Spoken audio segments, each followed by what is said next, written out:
Hi, my name is Amber, and this is all my interview notes, so that's what I'm looking at.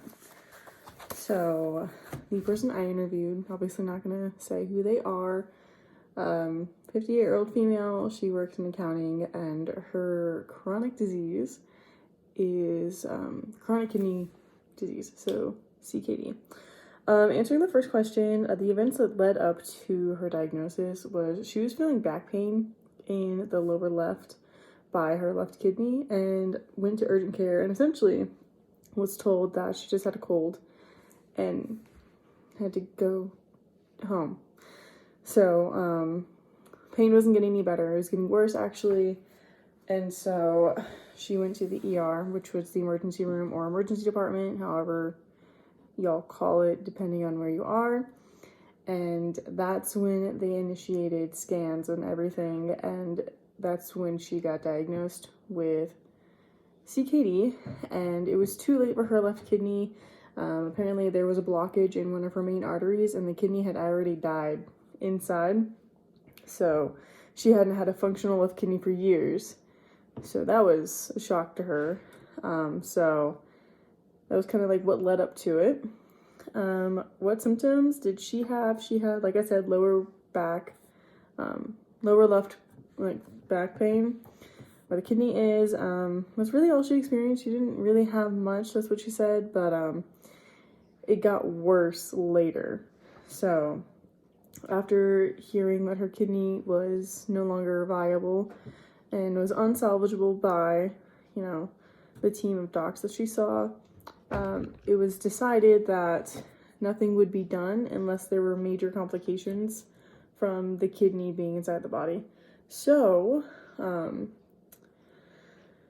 a year after her initial diagnosis, she started having complications with her kidneys. Her one good kidney, her right one, started getting infected, and so her urologist made the decision right then and there. It was time to take out the left one.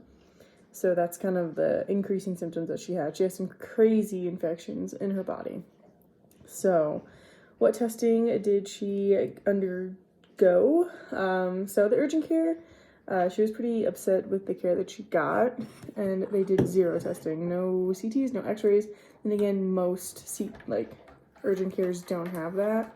So it's not surprising. When she went to the ER, she got a CAT scan, she got x-ray, she got ultrasound, she got CT, pretty much the whole bang and caboodle. So the ultrasound is when they found that blockage. And again, they decided not to do anything right then and there because it wasn't super urgent.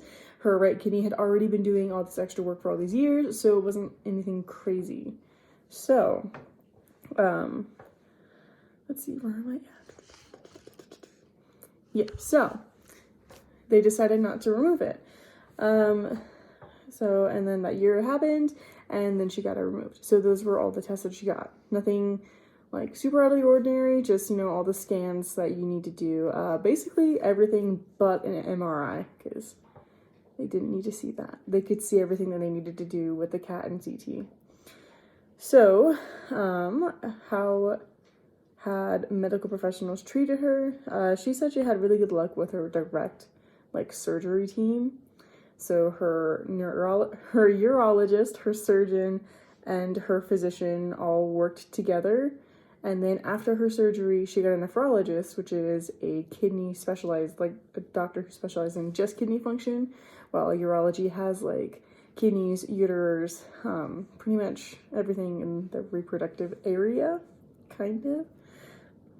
That's kind of what it is. So she said she had some really good luck with those doctors, and they made the decision that after her surgery, she would have a check-in every 3 months to monitor levels, especially her GFR, which is important when it comes to kidney function. She needs to have a higher GFR. And so at 3 months, she'd get checked in, and they kept doing that for, I think, about 6 months. And then after a good, standing in her numbers, they moved her check-ins to every 6 months, so twice a year. And then that happened for, I think, a year and a half before they decided that once a year was enough. and that was working with her physician and her nephrologist. So, what is her prognosis or recovery? So, depending on how well she takes care of herself, like her lifestyle, what she eats, what she drinks, all of that, her one kidney could essentially support her for the rest of her life. She's 58, so what typical age of death in America is 90s, 80s, 90s, so it could survive for the rest of her life. Doctor said it could last another 90 years on top of what she already is, so good. And her nephrologist and her physician worked together to balance her kidney meds along with her diabetes, because she also has that. So being able to balance her diabetic numbers with her kidney function numbers are important, because for a while, like her diabetic medication was throwing off her her kidney functions. So then they would switch, and then her kidney medication was throwing off her diabetic numbers.